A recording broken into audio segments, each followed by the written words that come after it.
지금 주택가격 폭등은 바로 투기꾼 타령을 하는 폭락론자들이 주택가격을 폭등시켰기 때문입니다. 주택가격 폭등은 투기꾼을 처벌하라, 투기꾼을 말살시켜야 된다 라는 이런 시장, 반시장적인, 그리고 시장을 갖다가 불신하는 그 세력들에 의해서 주택가격이 이렇게까지 폭등한 거예요. 자, 저는 실질적으로 과거에 전세식 분양이라는 개념으로 해서 건설사들, 미분양인들이 폭발해서 적체될 때 그 당시 전세식 분양 실무 담당을 했던 사람으로서 그 당시 시장이 어떻게 흘러가는지, 그리고 전세 시장이라는 부분이 어떤 식으로 가격이 하락하고 상승하는지를 갖다가 다 일일이 지켜본 사람입니다. 자, 그분들, 김원동 본부장님, 도대체 전세 몇 번이나 놓아보셨습니까? 투자자들, 폭락한다는 투자자들 전세 몇 번이나 놔보셨습니까? 수백 채 놔보셨습니까?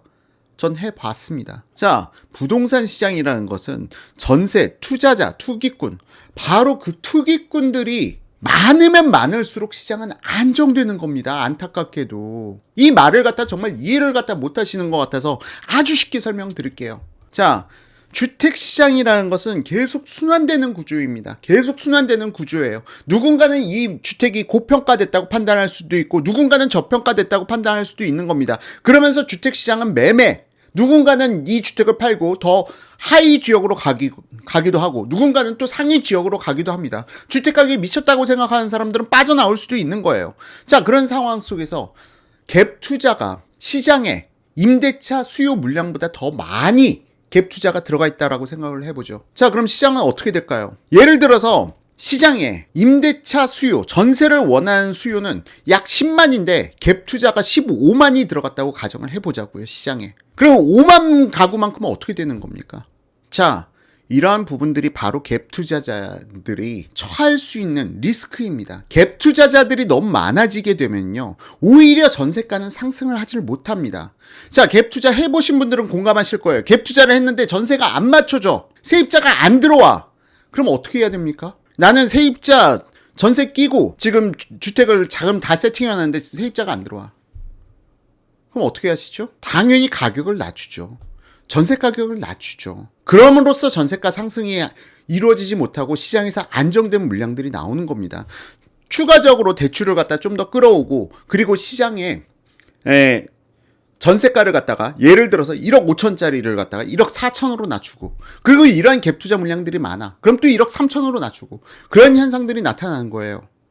그리고 굳이 나는 집을 살 필요가 없었던 사람들은 전세시장 어느 아파트 단지를 가나 전세 물량이 풍부하기 때문에 굳이 집을 살 필요가 없게 되는 겁니다.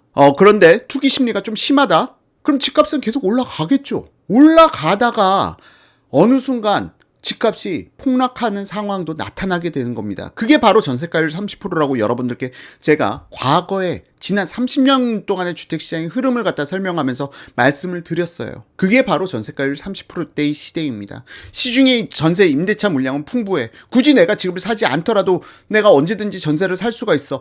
지금 주택가격이 고평가되어 있다고 생각한 사람들은 주택을 팔고 하위 지역으로 내려갑니다. 그런 상황들이 발생돼요. 자, 그리고 갭 투자자들이 사라진 시장은 부동산 시장에 있어서 정말 최악의 시장이 되는 겁니다.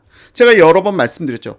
2012년, 2013년 주택시장 바닥의 시즌에서 갭 투자자들 시장에 투입할 생각도 없었습니다. 왜? 전세 물량이 많으니까, 풍족하니까. 어디든지 전세를 구할 수 있으니까, 세입자 맞추기 쉽지 않으니까. 2012년도에는 바로 서울에서 인구가 분산되는 시점이라고 말씀드렸죠. 갭 투자자들이 안 들어갔어. 2013년도에도 갭 투자자들 투자 목적으로 집 안 샀습니다. 그 결과가 어떻게 됐어? 2013 하반기부터 2014, 15, 16 전세가 폭등하지 않았었습니까? 그래서 야당에서 의원들이 야, 박근혜 도대체 뭐 하는 거야? 전세가 안 잡고. 그래서 박근혜 정부에서 이 부분에 대해서 초이노믹스 빚내서 집 사라, 더욱이 기업형, 그것도 부족해가지고 기업형 임대주택까지 만들어갔던 거 아닙니까?